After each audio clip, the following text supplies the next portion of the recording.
Mike Novak here, team leader and top agent at the Novak real estate team over at Keller Williams. Today I want to talk to you about 4 different inspection options as you think about buying a home. I'm going to go into the pros and the cons of each option. The reason we're bringing this up right now is with how low the inventory level market, or how low the inventory is in the market, we are seeing so many Waive inspections going on that I want you to know that there are some other options if you decide to look at them. So, first of all, the number one option you have is to do a home inspection. In a normal market, this is how everybody buys a house. The purchase is subject to a satisfactory inspection coming back. If there's any issues that come up, then the buyer has an opportunity to work through those issues with the seller and to request various repairs that get done. The pros to this option are that it's the least risky option. So you're not going to have some big surprise because the inspector went through it. They looked at a few hundred different items in the home. Anything that was an issue, you're going to know about before you buy the home or before you close on the home. The cons to this, like why is this not the best idea right now, or why does it struggle? Well, it's hard to get your offer accepted with a normal inspection contingency in that offer. So if you leave that contingency in there and other people are waiving inspections that you're competing against, it could result in your offer possibly not being accepted. So that's just something to be aware of. Option number 2, do a pre-inspection. And so a pre-inspection means that you are completing an inspection of the home before you actually write your offer on the home. So your offer has not been accepted yet. In fact, you haven't even submitted it yet, and you're doing an inspection. So what are the positives? Like, why would you do this? Well, it allows you to waive your home inspection contingency, which is going to make your offer stand out because you're going to know what you're getting before you offer. If you don't like what you see in the inspection report, you simply don't offer on the house. If you do like what you see, you just waive the inspection contingency. So it's not as risky as just waiving an inspection because you know what you're going to get. Why would this not make the most sense? And why do we not often recommend it? Well, it's simple.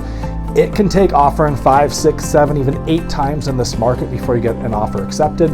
If you do a pre-inspection on every single one of those houses, it could result in spending a lot of extra money. And a home inspection is $400 to $600 depending on the size of the home and how old the home is. And if you're spending $400 to $600 every time and you don't win the house, well, that's burning through a lot of your cash. So maybe not the best strategy if the inventory level is as low as it is right now, and if you're not going to be able to win the first house or 2 that you offer on.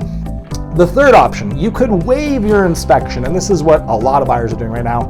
I would say 80% of homes have waived offers going in on them, waived inspections on them.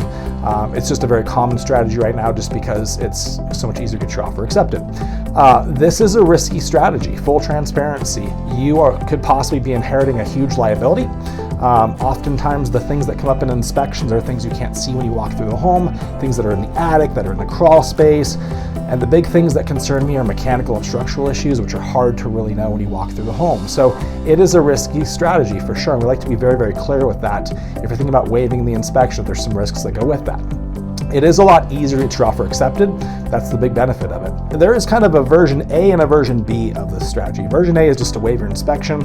Version B of it would be to waive your inspection, but get a home warranty. I like that option a lot better. A home warranty is going to be $400 to $600. It could cover you on a lot of different issues that could come up over your first year of home ownership, like a roof, leaky roof, appliances that fail, things like that. So that would be one way to kind of hedge that risk and repurpose your inspection money into a home warranty. That's a strategy I actually like quite a bit, and it definitely lowers the risk dramatically. So the fourth option, and this option is not available on every house, but sometimes it is, it's kind of becoming more common. You could use the seller procured home inspection. What that means is that the seller had the home inspected before they put it on the market, and they're sharing that information with a potential buyer.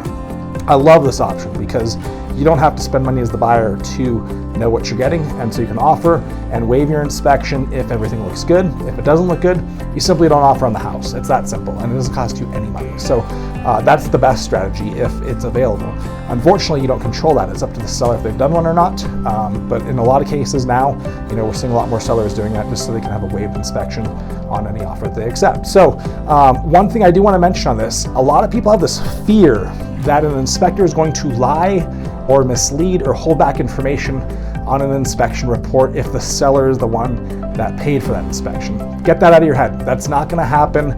No inspector that I know is going to risk their business, their career, their reputation, their license on lying or withholding information in an inspection report. They're going to share just black and white. These are the issues, these are not the issues. It's up to you as the buyer to decide what to do with them. So don't think that the inspector is going to hold back information just because they're being paid by the seller. That doesn't happen, or at least I've never seen that happen. And inspectors just don't operate like that. So stop thinking about that. The big takeaway for you is there is no right strategy. There's risk tolerances. Some people are very comfortable with taking more risk, other people are not. These are your 4 different options. There's a few other options you can use as well, but these are the 4 different ones that we go over with our clients. If you've got questions about these options and which could possibly be the best strategy for you, or just real estate questions in general, I'm gonna put my email up on the screen. It's mike@novacteam.com. I respond to all my emails personally, and also gonna put my phone number up. If it's easier to text, I also respond to those myself.